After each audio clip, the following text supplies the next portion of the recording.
Welcome, I'm Darren, and today I'll be talking about the junk wax era. I'll be explaining really what it is, and I'll be talking about how it came about. And the reason I'm talking about this is I've been hearing some people recently talking about this being a new junk wax era.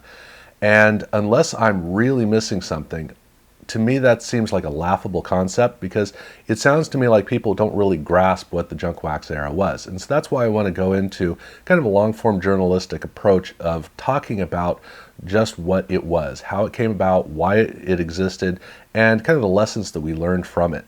So we can kind of get a feel for if such a thing is happening again, which again, I really highly doubt.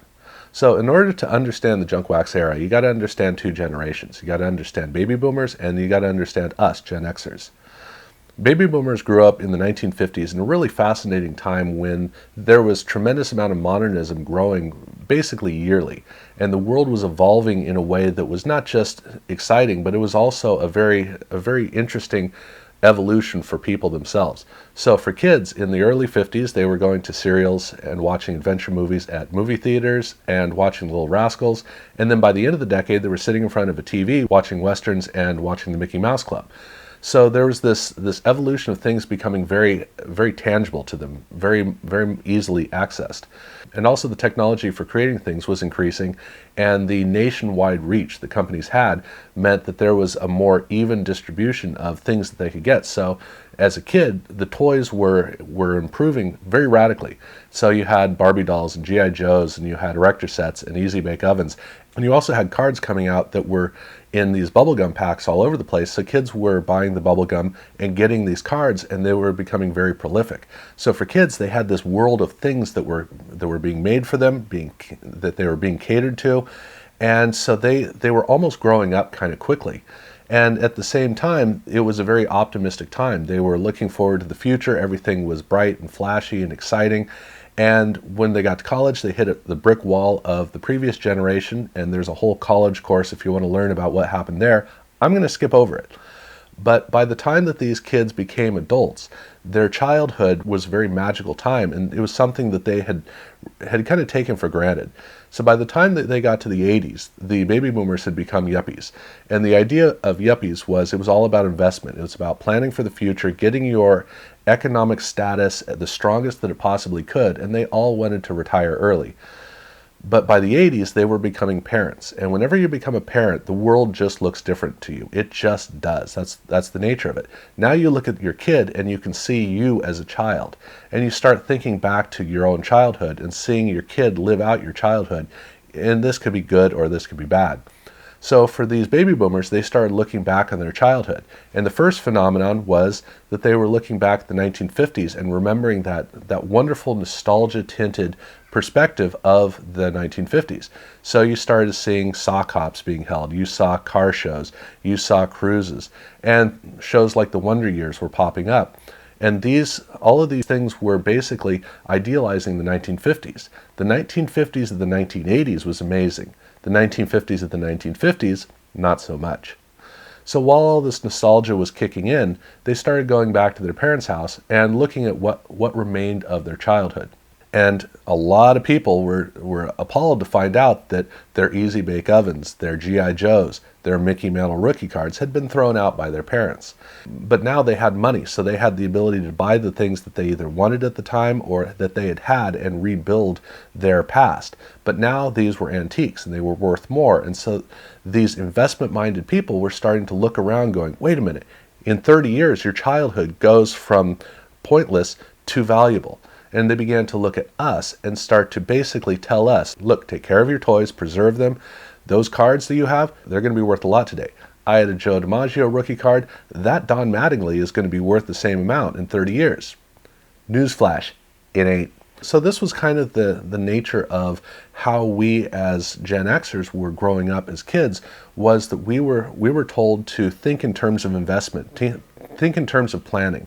Make sure that we didn't ruin something that was great that we had. Right now, the history is in your hands, and that was what we were thinking. And so in terms of cards, it wasn't just toys. Now it was something more than toys. And this was something that kind of ran to our heads. So we were buying this stuff because it was actually a good investment. It was fun, but it was also a good investment. And as we bought these products, we were opening packs and opening packs and opening packs, and we were creating a larger and larger and larger market.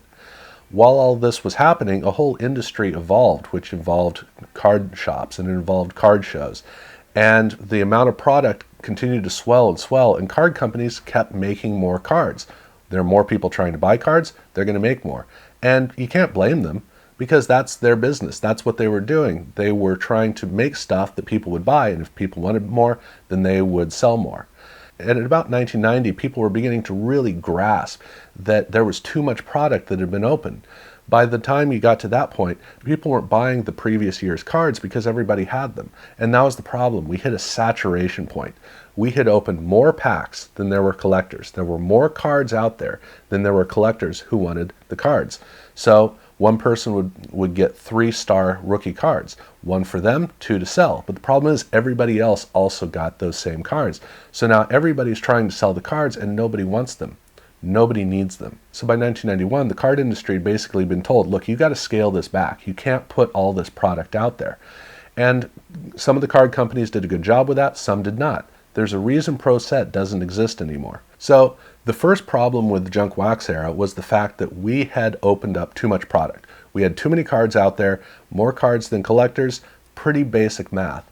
But the big problem with the junk wax era, and the reason it has its title, is because of the other side of it, which was our parents. Our parents were looking at cards and going, wait a minute, this is a good investment. I can buy these cards now.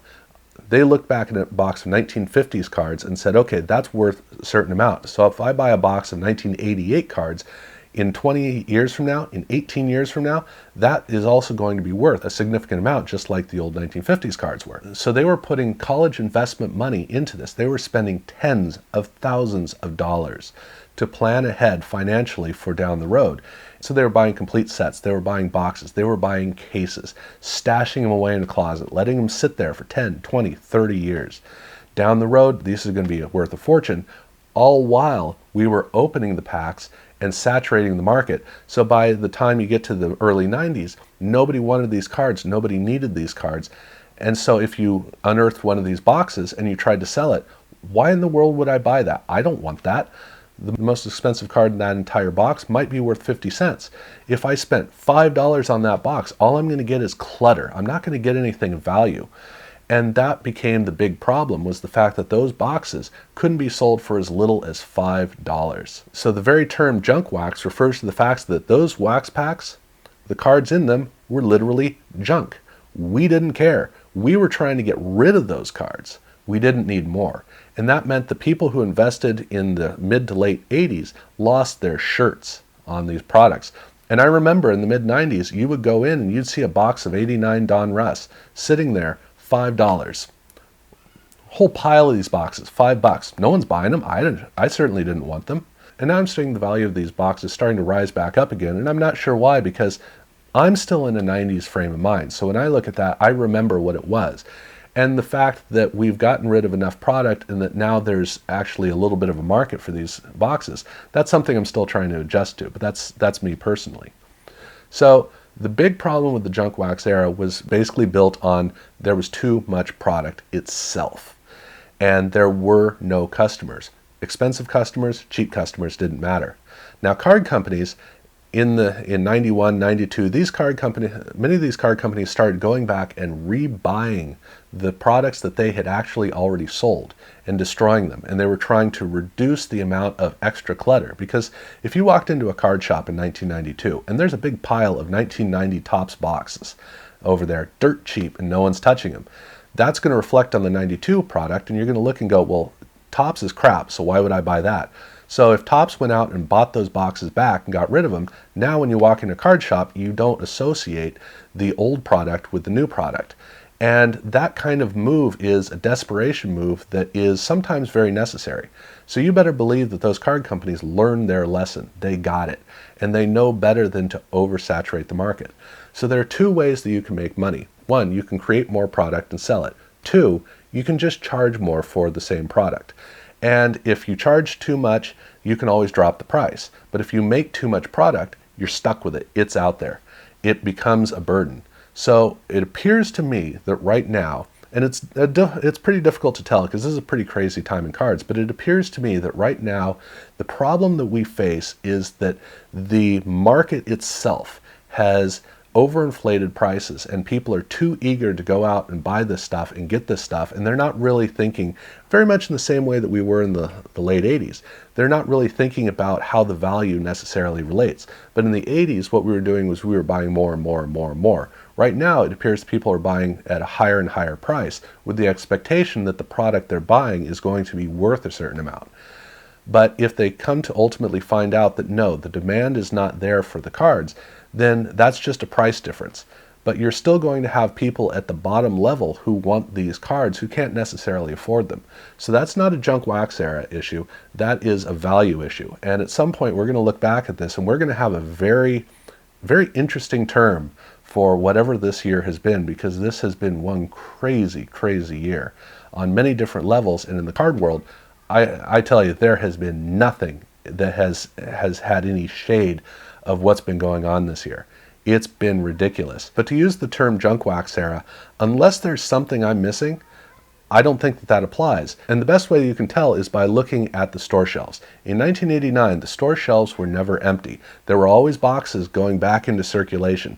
That machine was always active. And so the reason we had too much product was because the companies made sure that we always had product we could buy.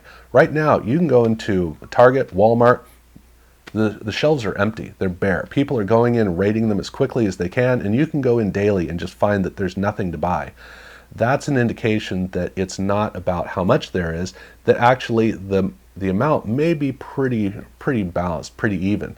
It appears that we're just too over-exuberant as collectors.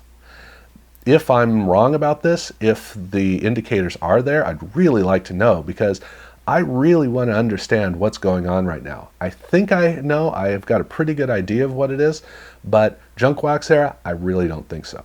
So that's basically an explanation of the junk wax era. Getting into more detail is kind of unnecessary at this point. At some point I may go in, and I think it'd have to be like a full-blown documentary to really get into it, but this I think is close enough. So I hope that this was interesting to you. Again, if you have any additional information about what's going on right now, please by all means let me know, because we all want to really get a handle of what's going on. And if you haven't already, by all means subscribe to my channel, check out the other videos that I've done, ring the bell if you want to get notified for the new videos that I'm coming out with, and thank you very much for watching.